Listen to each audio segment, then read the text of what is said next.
All right, so we'll read from the Bible now, and we're in the book of Esther, chapter 5 and verse 9, if you'd like to follow along. Haman went out that day, happy and in high spirits. But when he saw Mordecai at the king's gate and observed that he neither rose nor showed fear in his presence, he was filled with rage against Mordecai. Nevertheless, Haman restrained himself and went home.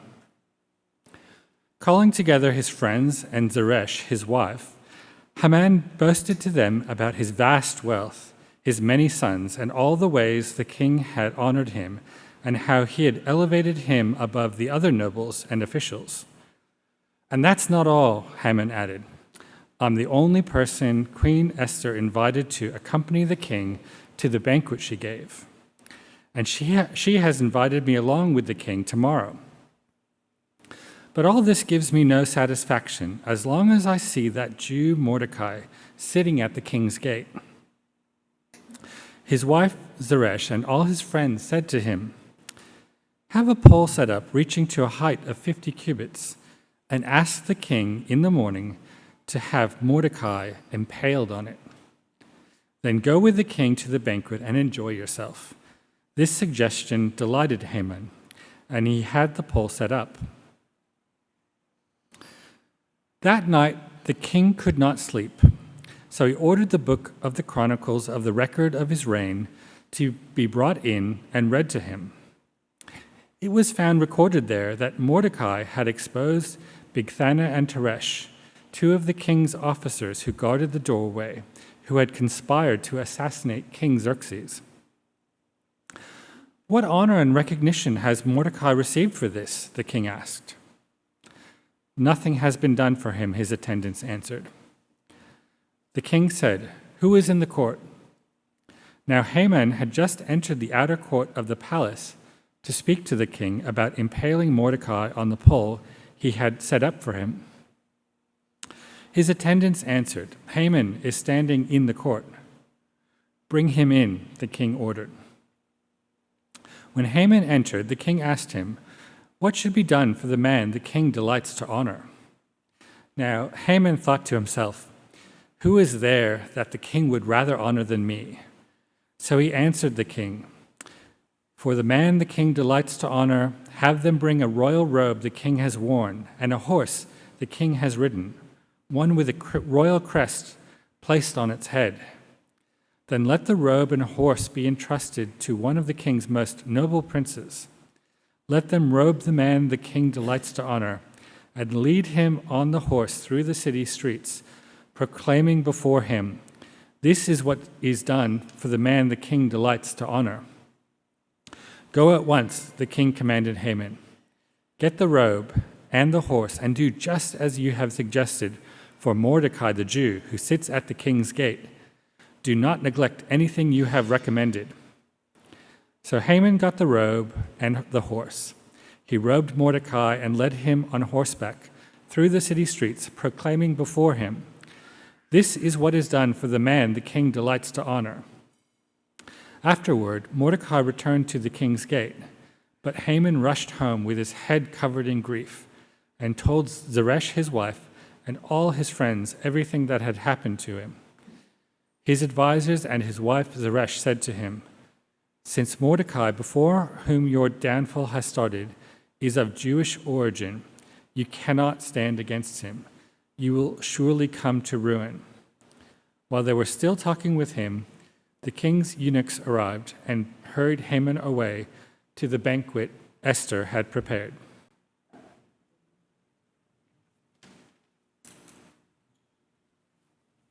Hello, everybody.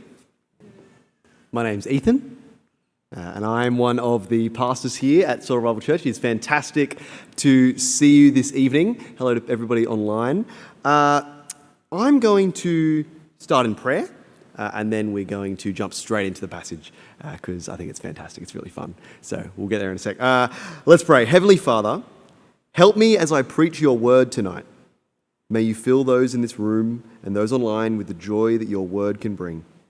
May we together marvel at the work of your hidden hand as you speak through your Spirit and through your word today. Amen. We are in the middle of the book of Esther, smack bang in the middle. So if this is your first time tonight, or you've missed a few weeks, this might be a kind of a weird time to have dropped in on the book. However, I'm going to alleviate that worry by starting from the start. I'm going to do a quick little overview, previously on Esther. We met our characters about 2,400 years ago. In the 4th century BC, the Jewish people, had been freed from their time in Babylon by the Persians, as the Persians came through and wiped out Babylon. And they were sent home, but not all of them went home. And 2 of the Jews that did not go home were Esther and her cousin Mordecai, the main characters of our story. Now, the king at that time, his name was Xerxes, and he loved a good party, perhaps a bit too much.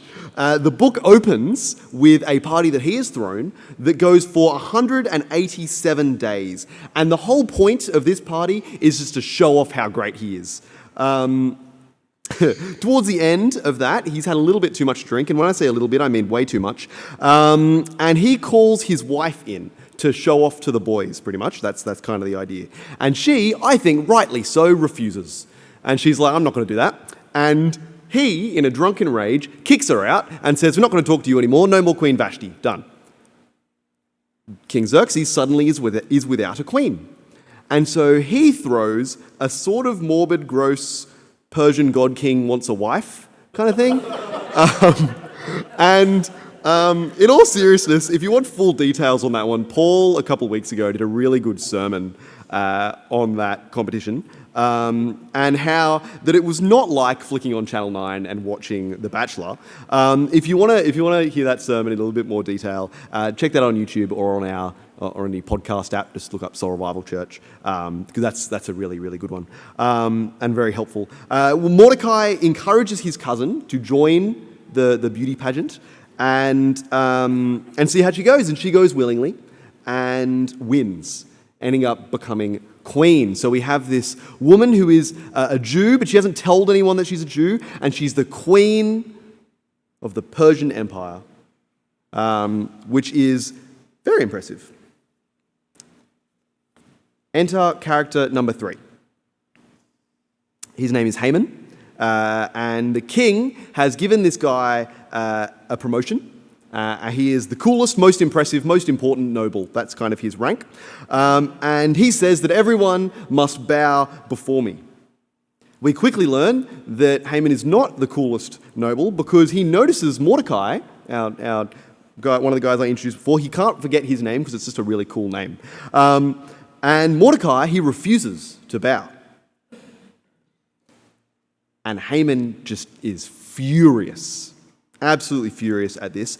And he does what any coolest, most impressive, most important noble would do in this situation, and he vows to kill Mordecai and all of his people, which is, I think, apparently the next logical stage.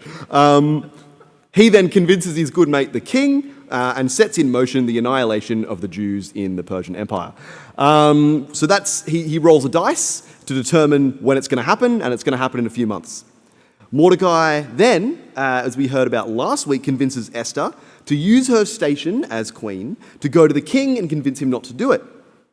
Esther has to summon the courage and go to the king, fearing death, saying quite famous lines of, if I perish, I perish, because if you couldn't even, as the queen, go and see the king unannounced without fear of death.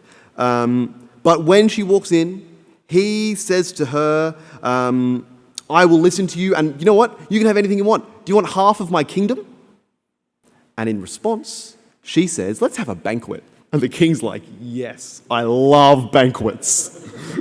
If we take away anything from today, it's that Haman loves banquets. And then they go to this banquet. And then Esther says, we're going to have this banquet, and you've got to invite Haman. And the king's like, yeah, let's do this. Haman goes to this banquet, and while they're at that banquet, the king has a bit too much to drink again, and says to his queen, who has thrown this banquet, what do you want? Anything. Half my kingdom. And she again says, another banquet. But this time, just like a VIP kind of situation, just you, me, and Haman. And that's kind of where we got up to before this Bible reading. Haman is stoked with his VIP pass. And last week, Stu said that we're going to find out what happens at that banquet, the one with just the three of them that Esther had planned for. And he said that we'd have to wait till this week. But if you were listening to the Bible reading or reading along, you would have noticed that that's not what's happened. There seems to be this weird filler episode between the climaxes. And it's like, those bits in a TV show where it feels like they've just chucked it in to pad time. And it kind of feels like that section. I want to say now that although it may seem like that, it's nothing of the sort. This chapter is actually the pivotal section of the whole book. Everything changes in this chapter. So I'm going to continue the story. I'm just going to almost abridged talk through that Bible reading that we just had. So let me continue. Haman comes home from the banquet, and he's all like, honey, I'm home. He's like, babe, that banquet was so fun. But that Mordecai guy, get this, he wasn't kneeling at the gate again. Sick of him. I know we're going to kill the Jews officially in a few months, but I reckon I could just kill him now, eh? Like, I think that'd be the way to go. And you know what he does? He calls all his mates and he calls all his family. He goes, guys, look at me. Like, I have money and I have sons and and the king said I'm the coolest, most impressive, most important noble. And also, get this, the queen herself invited me to a personal VIP banquet. And then he sighs.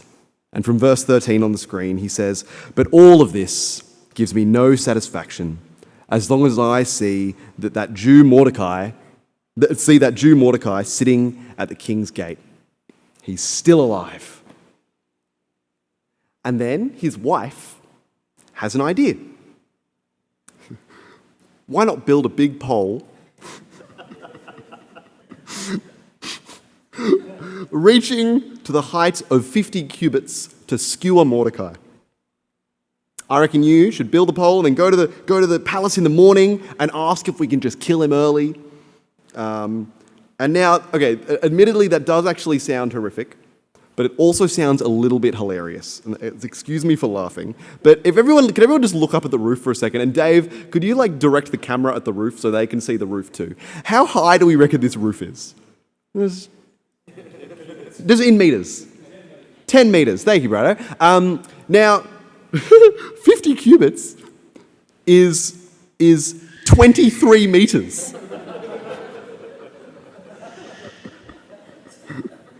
It's ludicrous. A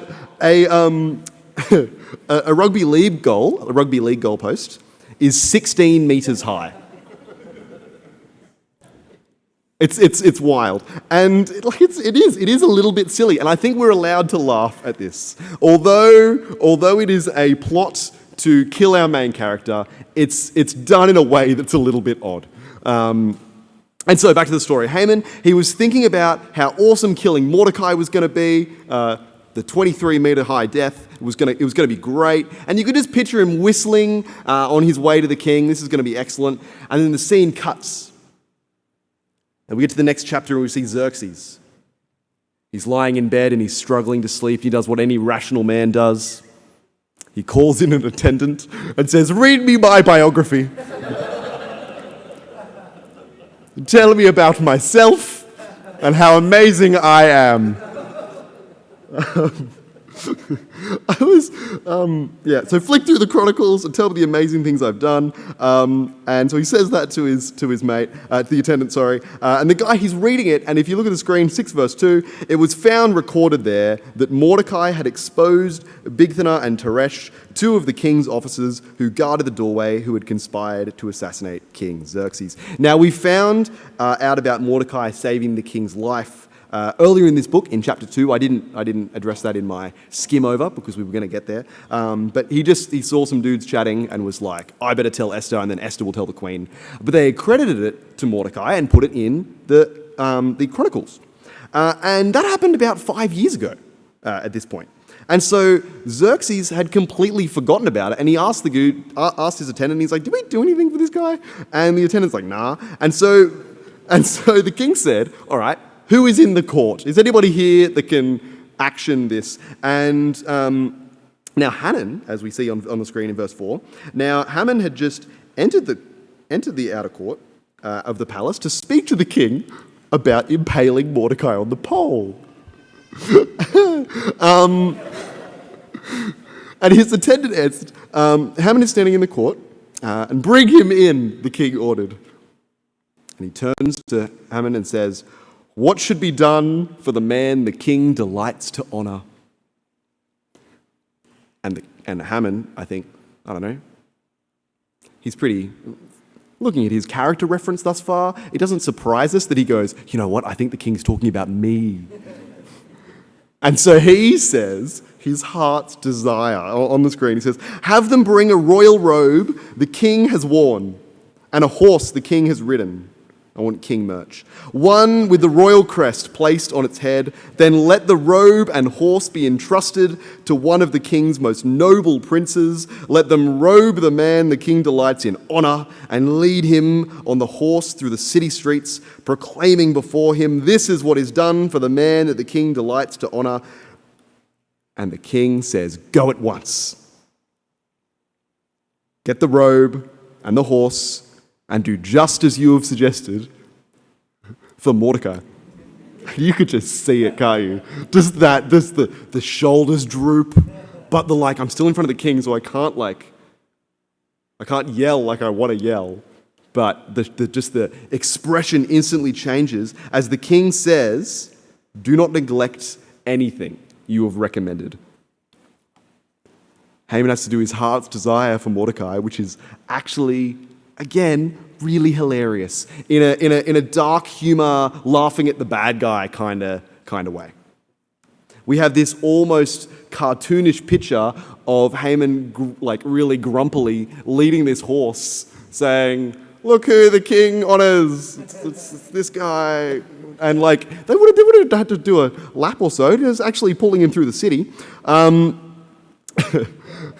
that's the story. That's what we're up to. And it is funny, and it is wild. I love this story so much, and that's kind of why one of the reasons I wanted to share it in that way and start a big portion of the sermon in this way. But the other part was to kind of give a vibe and go all the way back to the start and get a collection and a vibe of the kinds of people that we're working with here, particularly in Xerxes and Haman. There's still a banquet to come. Dad foreshadowed that. That's going to be next week to hear about whether the Jews will be saved or not. But today, I wanted to look at the characters of Haman and Xerxes, which this section focuses on. And I'm going to talk about one point from now on, and that's their pride. This book, although it is deathly serious one, seems to mock the pride of those who think they are better than God. So before we go on, I found a really helpful description of pride written by a guy called James Stalker in 1901. And in his book, he notes a whole bunch of stuff about pride. And I'm going to start by reading this a little more. He actually claims that it is impossible to display any constancy or zeal in religion without being accused of pride. This is because people think that we as Christians consider ourselves to be better than others. That's kind of there's this vibe that goes around this social imaginary of thought, where people think that we all go around going, "Oh, look how good we are." Indeed, there are those, continue on, who call everyone who will not join with them in riot and excess a Pharisee and a hypocrite. Without more ado, but God himself has said, "Come out from among them and be ye separate." So we are to be separate from the world as Christians. And that is the pride we as Christians are often accused of.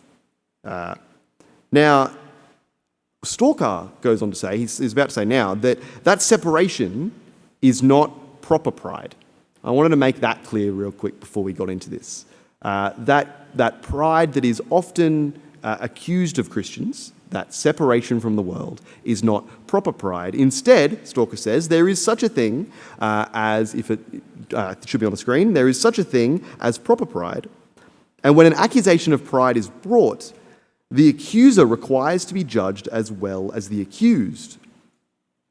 In pride, there is always an element of falsehood. It is a claim to merits that are not possessed, or, if we possess them at all, we deceive ourselves and attempt to deceive others as to the degree in which we possess them. We deny and ignore the claims of others in order that our own may be preeminent. We hate those who estimate us exactly for what we are worth. Now, it's a bit wordy and it's a bit 1901-y. But what we're going to do is I actually might leave that on the screen, Tobias, and use that as we look at Haman's pride, for starters, as an example of proper pride, of actual pride. So Haman is so angry that one person won't bow to him that he seeks to kill a whole race of people. In chapter 5, 10 to 12, he gathers his family and friends and he boasts about all the good things he has, but he saw Mordecai that day, and that straight up ruined his day. Now, hopefully this is a fun fact for everyone. I botched the slide order, Tobias, so if you can find the next bit, there's 2 Hebrew words. Now, in Hebrew, the concept of pride is most often expressed metaphorically, with words that literally say height. The word most frequently used in this way is the noun that is on that side of the screen. Admittedly, the one in this one, to describe the pole, is the one on the other side. But the metaphor still seems to be there as we see his pride embodied by the skewer he seeks to kill Mordecai with. Why else would it be so tall? I am so important that I must kill Mordecai in a way that glorifies me, that makes me look good, that everyone will be able to see my property and my enemy. Now, if we go back to that quote, probably the one with bold on it, Tobias, if you can find it, that's all good if you can't. We can see kind of a really cool little alignment as Haman denies and ignores the claims of Mordecai in order that his own claims may be preeminent, more important, and he hates Mordecai for estimating him exactly what he is worth. Mordecai saw this man talking about how good he is, and Mordecai said, "You're not worth bowing to." And the anger at that is Haman's pride.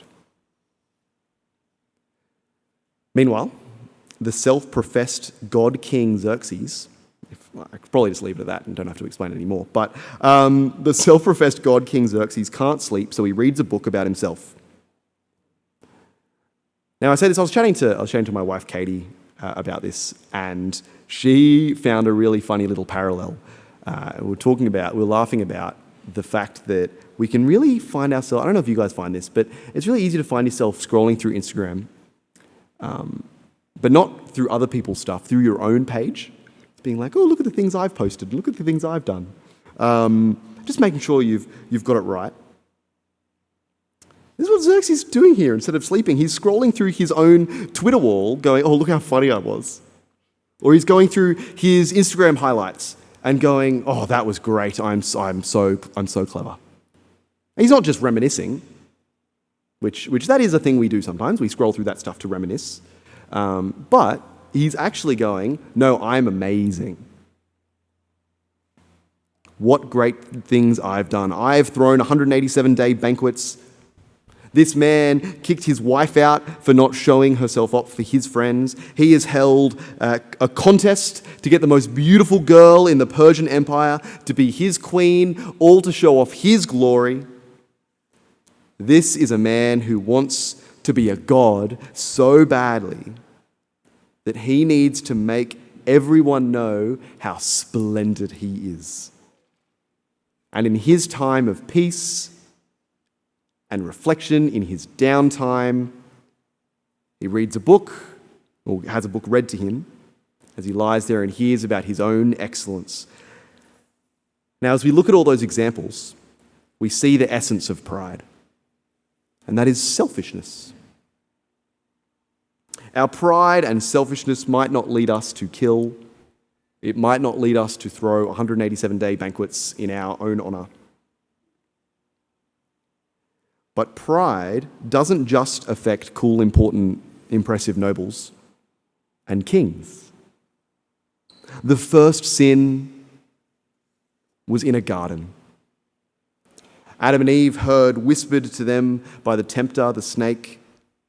He said, "You shall be gods." And they took the fruit to make themselves higher than God. This has been happening since the start. It's happening today in our conversations, in our purchases, in our social media presence. Our pride can come from our intellect, our job, our bank account, our marks, our talents.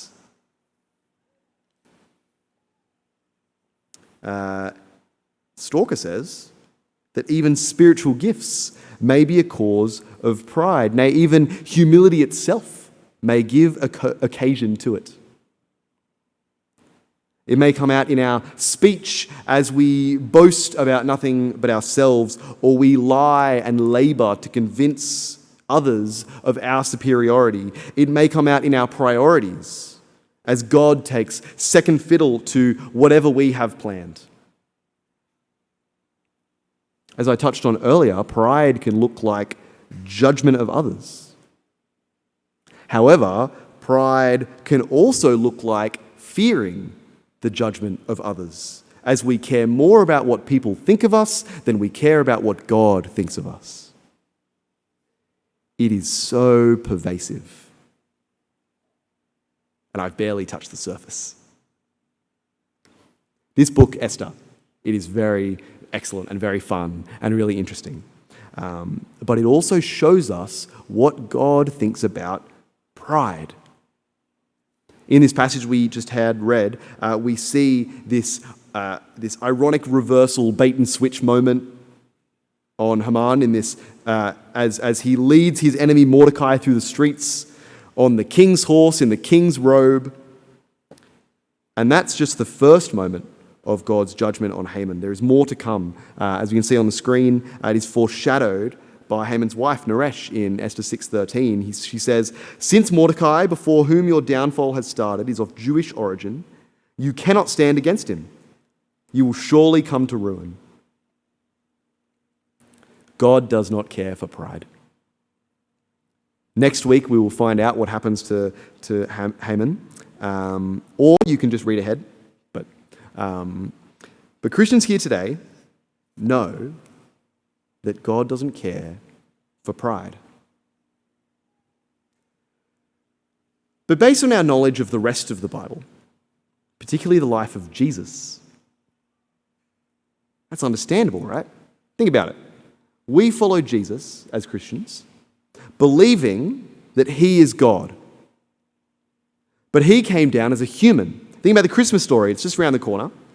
A baby, a fragile kid in a disgusting manger. From day one, Jesus lowered himself. And who are we to glorify ourselves over God? After seeing him dine with outcasts and sinners, how can we possibly think we're too holy to hang out with people different to us? After knowing that he washed the feet of those who followed him, how can we possibly think we are more important than those around us? After he died on a cross in a dreadful, humiliating way for our sin and our pride,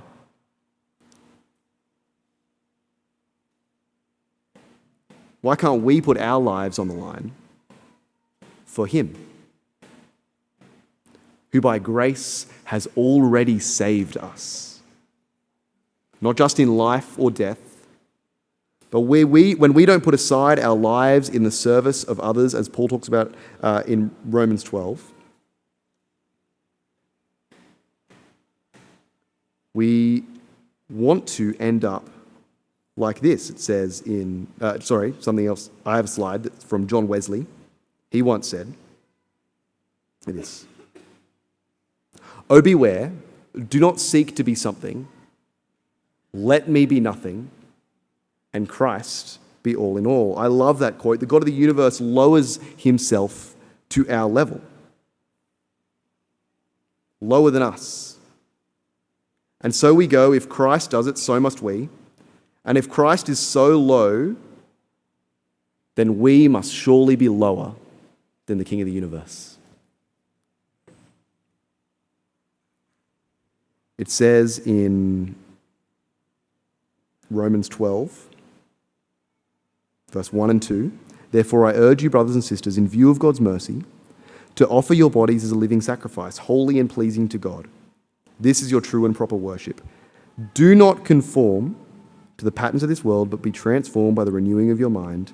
Then you will be able to test and approve what God's will is, his good, pleasing, and perfect will." The pattern of this world is one that is filled with pride and other sins. But I'm just talking about pride today. And it's actually really hard to not conform to that. Because as we have learned from this part of Esther, it is really easy to identify pride, to see that in these big characters. And actually, as we probably know from our own lives, it's really easy to identify pride in others. But it's not as easy to identify pride in ourselves. And so, as I give this sermon, I am not giving this sermon saying, guys, look at one another and figure out which of you are more prideful than others. And I'm not looking at any of you and saying I am less or more prideful than you. Because I notice stuff in myself all the time about my personal pride. But it is very difficult to spot in yourself unless you do what I'm about to read out. There's a question raised by the guy who I've been quoting, James Stalker. He asks, "What then is the remedy for our pride?" And he has a great response. But before we get to his response, his remedy is excellent and it's legit and we'll get there. But the remedy is remembering Jesus' death and resurrection and knowing that even though we are prideful, even though those around us are prideful, God has taken our sin and thrown it as far away as the east is from the west, remembers it no more. And unlike these two characters in Esther, we are saved. We are not in judgment for our pride, no matter how much God dislikes it. But still, as Christians, we strive to remedy our pride. And so, I'm going to close with this quote. I've been quoting this guy all day, so I thought I might close with it. James Stalker says, "Anything that makes us think more of God or of our neighbour is a remedy. Because as I have said, the essence of pride is selfishness. We are proud because we are thinking of ourselves alone and have forgotten the claims of God and the claims of those around us. We have forgotten that God has given us all our gifts, whether of nature, fortune, or grace. These belong to Him. We are only looking after them. And there is a day coming when we shall have to give an account of how we've looked after them. And if we've received our gifts that we may be stewards of God, we receive them knowing that we must love and look after others. It is only a cheap greatness which lords it over others. He uses the word pinchback, but I googled it and it's cheap. A cheap greatness which lords it over others. The golden greatness consists in service. Let's live lives here at Soul Revival Church and wherever you end up this week, serving one another, remembering we are doing so because of God and with the help of His Spirit and with the knowledge of Jesus' sacrifice that has freed us from sin and death. It is only a cheap greatness which lords it over others. The golden greatness consists of service. One way.